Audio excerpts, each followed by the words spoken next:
Hello, and welcome back to Ashley May Makes. So today, we have a little bit of a different type of video, but I'm going to be talking to you about the 5 concepts I wish I understood when I first started sewing. Now, I'm not going to be talking about like the nitty-gritty. I'm not going to be talking about I wish I knew how to baste, or I wish I knew when to hand sew this, or this and that. No, what I'm going to talk about is the big conceptual things that I wish I would have wrapped my brain around before I first started planning my sewing projects. With all that being said, I am going to put a little disclaimer in front of this here. I am going to be talking a lot about body stuff, so if that's going to be problematic to you, please feel free to click off. But I also feel like this is a really good time of year to mention that it's never you, it's always the clothes. So with that in mind, we're going to get into our first topic, which is take your measurements and be honest about it. Now, you're going to say, Ashley, this seems really obvious. This seems really straightforward. But what I'm going to say to that is it though? Because honestly, this is really difficult. So I think taking your measurements can be really emotionally fraught for a lot of people, including myself. I'm still really working on this. You know, having those cold hard numbers go up or down and how they relate to our body can be really difficult. Jenny from Cashmerette often mentions that you can take them in the opposite scale. This is difficult for you, but it's important to have those facts. If you were going to do like woodworking or something, you wouldn't go into that and go, I think my measurements are this, or, oh, this box was 14 last time, this box is going to be the same, right? You wouldn't walk into that doing that, right? Makes sense. I don't know why we do this when we start sewing, and I think it's because we don't want to confront our measurements. But this is a really important thing to do. This is an important thing to learn. It's a really important skill to learn. Like, spend some time learning how to do this, learning how to take your measurements and where to take your measurements. There's a really brilliant video from Leela of Muna and Broad, and she did a great video on how to measure yourself properly, and it was borderline life-changing, and it only came out a year ago, so I'm gonna leave that here somewhere. But do take your measurements, take those, take them down, put them in your wallet, take them before you start like every major project, you know, or take them once a month. Do something like that so that you have them and so that you're working off of accurate numbers. Again, you wouldn't build a wooden box for something if you didn't have the measurements. And so you have to kind of take your brain and look at it in the same way. The other thing is your ready-to-wear size has basically no bearing on anything. So when I first started sewing, I did what most people do, and I wandered my behind into Joann's, and I flipped through one of the handy dandy catalog books, and I went, oh, these are plus size patterns. Great. I pulled them out of the pattern cabinet. I said, these are a size 22. That's gonna more than fit me. That's gonna be great. Bought them, bought fabric, took them all home, realized that my measurements didn't actually correspond to the pattern. Your ready-to-wear size has absolutely nothing to do with the size of pattern you're gonna make. In patterns, I have been anywhere from an 18 to like a 32. And like when a pattern company changed their block, I went from being a size 20 to a size 30, which all of that can be really painful on your brain if you're used to your size being wrapped up in an emotion, and you have to try and do as much as you can to take that and just throw it away, because literally it has nothing to do with you or your size or your measurements, nothing. Your measurements are the holy grail of what size you're going to be. You know, this can be even more challenging if you are like straight size. Like, I was helping my one friend when she first started sewing, and she probably wears like a 4 or 6 in ready to wear, and like I think she ended up wearing like a size 12, 14, something like that. So, you know, it's not just people that are plus size that have this issue. That is a hell of a shock going from a size 4 to a size 14. And I understand how emotionally messed up that can make you. Like, just try and separate yourself from that as much as you can and make the size on the back of the pattern that corresponds with your measurements. Trust the drafter that they know what they're doing and make the size that goes with your measurements. I'm not saying trust them entirely. Make a mock-up. Don't ballpark it. Don't be like, oh, I'm X size and ready to wear, what size should I make? Or, you know, any of that. Go with your measurements, go with a size chart, make a mock-up and see where you're at. You know, the pattern designer lied, that's fine, but at least you're starting from a place of having it close. I see a lot of people go for like maybe like 1 or 2 sizes larger because they're afraid. Maybe they've gained some weight. They don't want to measure. And you're just setting yourself up for failure and more adjustments than you will need to do. The other thing not to do with yourself is to go with your measurements. And if the pattern doesn't have your measurements, don't make it. Now, I know I'm saying this as a person who you are probably following because you saw me grade a pattern from a tiny size to a giant size. I did that because from when I started to learn to sew, I had to learn how to pattern grade. Don't try and learn those two things together. If you have to learn anything from me, do not do that to yourself. Learn how to sew. Learn how to grade. Those are two very different skills. One of the things that I would really recommend is the Curvy Pattern Database. All of these patterns start at a 60-inch hip, and you can punch in all your measurements at the top, and it'll give you just the patterns that fit into your size. And I guarantee there will be something in here that will work for you. It was absolutely heartbreaking in my comments of that video to see all the people that were like, thank you for grading. I don't ever have a pattern in my size. And I'm telling you, you will. The world has come a long way in the last like 5 or 6 years. There's been a huge uproar in the pattern community, and there are lots of patterns that will fit you. That being said, if you are a straight size sewist and you're watching this video, thank you. Also, please support these lovely pattern designers because they have made my life. They have made me into a decent seamstress. This has been life-changing, and I would really appreciate it because having your support is kind of what made this happen. So anyway, getting off my soapbox, support these great plus size designers. Use them, love them. Concept number 2 is use real fabric. Again, you will say, Ashley, this seems very straightforward, but in the halls of Joann's or Fabricland or wherever, it is really easy to get caught up in all the adorable prints, all the licensed prints, all the cute little Star Trek fabrics that one might want, and buy them and attempt to make something out of them.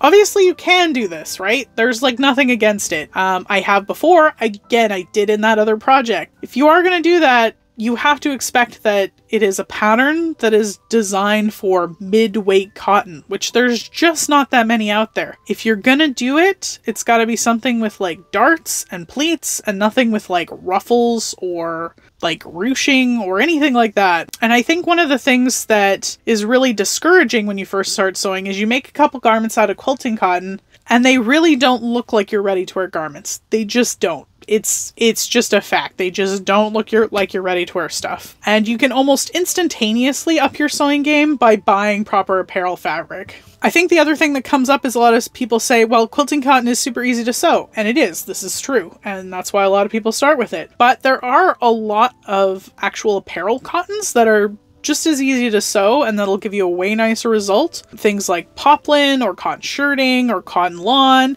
any of those used for like a top is going to be like light years better than using a quilting cotton. The other bonus to using real apparel fabrics is often it will be in a wider width. So for someone like me who's plus size, using a fabric that's a 56 or 60-inch width is a lot easier, and like I have way less scrap and a way less left over, and it's a lot more efficient for me. I can get 45-inch wide fabric, but it usually means I have to buy like a couple yards more than I normally would. So this is also another thing. It's like if you're looking at the apparel cotton and you're like, oh, this is so expensive, it's way wider than the quilting cotton. So sometimes it works out that it is actually cheaper than working with the quilting cotton. I will generally buy a wider width fabric if I can and it's available than another smaller fabric of the same type. So it's just something to bear in mind. I know getting apparel cotton is a little bit harder. There are lots of good resources online to find good apparel cotton. It's not as easy as it once was, but one way that you might want to look at this is like look at the pattern listing, look at the types of fabrics that are recommended, even look at the like captions of some of the photos, and they'll say like such and such is made in linen rayon blend, or, you know, same thing on Instagram. You can often ask sewists, like, what is this made out of? Like, I like the look of yours. And that's a really good way of like learning more about textiles. Again, that's another skill, like taking your measurements is like learning about textiles, learning about different weights of fabrics. You can often buy like textile packs, that sort of thing, to try and get like a head start. And like, I think getting away from your quilting cotton beginnings is a great way of just like instantaneously upping your sewing game. So my third thing is get connected. Now, there's a number of ways to do this, and obviously you've taken the first step here. You're already watching me on YouTube. You've done fantastic. But the thing I will say is get on Facebook. I know you're gonna say, Ashley, it's not 2011. What are we doing? I'm not on Facebook anymore. Who cares? The good thing about Facebook is it has been around so long, so there is a wealth of resources on there at this point. The main one, if you are plus size, I would say the Curvy Sewing Collective is really great. It is a huge Facebook group, and it's primarily focused on curvy and plus size sewists, as the name implies, and you can pretty much type into the search bar any plus size pattern that you're thinking about and it'll pop up with someone who's made it. I think the really good thing about Facebook versus something like Instagram is you'll see a lot of in-process photos. You'll see a lot of the ways where people went wrong. You'll see people asking for help, asking questions. And often I find if I have a question on a pattern, that's where I start, because probably someone else has stumbled on this before and has asked this same question, and probably a bunch of really talented sewists have answered it. And so you will get some great knowledge out of there. And I think people are able to explain a lot more of what's going on because you're not limited in titles and captions. The other group to look out for on Facebook is most of the pattern companies have their own Facebook page. So if you fall in love with a pattern company, say like Love Notions or Cashmerette, they have super active Facebook groups, which again have the same thing. So if a new pattern comes out, you can see makes and some of the issues that people are having, and often the actual pattern maker will answer your questions on there. So it's a super useful resource, and I think it's worth being on Facebook just to be on those groups. That being said, Instagram is worth it too. I don't think Instagram is as helpful for seeing in-process shots and foibles, but Instagram is really useful for seeing finished product and getting inspiration. Often when I'm looking at a pattern to get started, I'll punch in the name of the pattern or the number, like I'll type in, you know, Rose Claire dress or Upton dress into Instagram, and you'll see 1,000 posts of people that have also made that dress. Really usually helps me decide if I'm going to buy a pattern or not. You can also do this with Big Four, although I find there's not as much on there. You know, you can type in like B1800 and get a bunch of listings coming up. Same idea. Instagram is great for that sort of resource. You're gonna get a lot more polished final projects though on Instagram, just because of the nature of the thing. There's a lot of ways to get inspiration and follow people that are maybe look more like you, and I think for me that's been a huge game changer, is to see other people looking fabulous in their sewing, you know, feeling inspired and hyped to make things. I mean, that's truly what it's about. You can, of course, also follow me on Instagram. It is the same as here, at Ashley May Makes. So do follow me over there if you want to see what I'm making, because I do post some other things on there. All that Instagram inspo brings me to my fourth tip, which is don't go hog wild. Now, after seeing all the beautiful patterns and all the beautiful fabric and seeing all the ads of all the companies and signing up for all the following them all on Instagram, it's really easy to get carried away buying all the patterns and all the fabric and all the things, and you're going to be really ambitious and do your make 9, you're going to make a coat, you're going to make a bathing suit, it's going to be fantastic,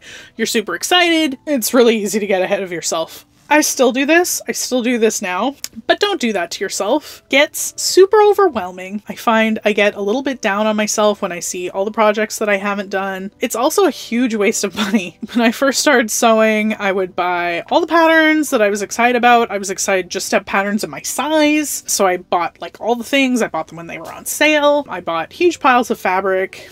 And at the end of the day, I didn't end up using half of it. I just donated a huge pile of fabric. I just got rid of a bunch of patterns. What you will find is that there are certain things you like doing and certain things you don't. But I would recommend pick like 1 or 2 patterns that are super inspiring to you, that are at the level where you're at, and go from there. I have found now that I've been sewing for a bit that there's just certain patterns that I don't like, or the instructions don't jive with me, or the pattern block doesn't jive with me. You know, I don't really like picture instructions, for instance. I really like diagrams, so a lot of the pattern designers that use pictures, doesn't work for me. So, you know, those patterns, I'm probably not as likely to make them as other patterns. Same goes with fabrics. Like, I really hate bubble crepe. Am I ever gonna sew that bubble crepe that I bought? Never. I'm not gonna put myself through that when I have some beautiful linen sitting right there. You don't want to get ahead of yourself and do that. I know it's really tempting, you know, there's been Boxing Day sales and Black Friday sales and all those types of things. But at the end of the day, I found this is really not good for my mental health, my space, none of it. So what I would recommend and what's been working for me is if I see a pattern that I love that's like on Instagram, or I see something that I really like, what I do is I put it on my Pinterest board. I have a pattern wish list board that I keep. If I'm still excited about that pattern in like a couple months when I've made the next couple projects that I have queued up, then great, then I'll buy it. And usually, like, even if there's a sale, the chances of it being, you know, patterns aren't that expensive. It'll be like maybe $1 or $2 here or there. I would rather do that than buy a bunch of patterns that I'm not going to use. Kind of same goes with fabric. I know that one's really difficult just because, you know, especially with the demise of fabric.com, it's easier to buy in big batches, but you know, curtailing it to like a few projects or at least a color palette is really helpful. The other thing that I got really sucked in by was printing patterns. Because I sew mostly PDF patterns now, especially because I am plus size, it's a lot easier to get PDF patterns in my size. I would order, again, huge batches from PDF Plotting when they had a sale, say like Boxing Day, they would have like a sale, and I would order like 10, 12 patterns at a time, and then I'd only make like maybe a couple of them because I'd find out I didn't like that designer, or I found out that size range wasn't going to work very well for me, whatever it may be. So I didn't end up using them. What I have done recently is I've actually switched pattern printers. So I'm now ordering my patterns from the Plotted Pattern instead, because she'll do like 1 or 2 patterns at a time, which has been, again, really great for me. I'm not ordering things I'm not using. I think it's just a lot better because then I feel accomplished when I'm done versus projects building up. This brings us to our last and final topic, which is topic number 5, which is you don't need to sew your underwear. This is more of a metaphor than an actual reality. If you want to sew your underwear, that's your prerogative. But what I mean by this is you don't need to have this perfectly curated handmade wardrobe that's made out of entirely sustainable Ecotex cotton to enjoy sewing and getting some enjoyment out of it. The thing about sewing is it isn't just strictly making the wardrobe and the things you need with the life you have. I know some people sew that way. I don't personally sew that way. I sew a lot of times for the challenge and to up my skills and to do new things. Yes, sometimes I make a t-shirt or a circle skirt or, you know, something that I need for everyday wear just because it'll fit me better and I just want something relaxing to do with my hands. But on the other hand, sometimes it's about doing a stretch project. You know, that last walkaway dress I did, that was mostly to see if I could grade that far, and that was the challenge of that. You know, sometimes you do things just for the challenge. Sometimes you want to make a ball gown that you're only going to wear once or ever, and that's okay. You know, there's a lot of people that do things like costuming and cosplay and things like that that they may wear once, they may not wear at all. They may wear just for photos, and that's okay because at the end of the day, it's your hobby and a thing you do. It doesn't necessarily have to be like your be all end all, like I need 7 t-shirts and I need 7 pairs of underwear. Again, some people will approach it that way. It doesn't mean you have to. I think, you know, you're going to go through size fluctuations. You're going to go through style changes. These are all things that happen. I think especially as a person who is like either plus size or maybe you have like an abnormal body shape or something like that. Maybe it's been difficult to shop for clothes before. Part of learning to sew is like discovering what you actually like to wear if you have options. Like, I can make anything, what do I wear? And that also can be really scary. And for me, I made a lot of things that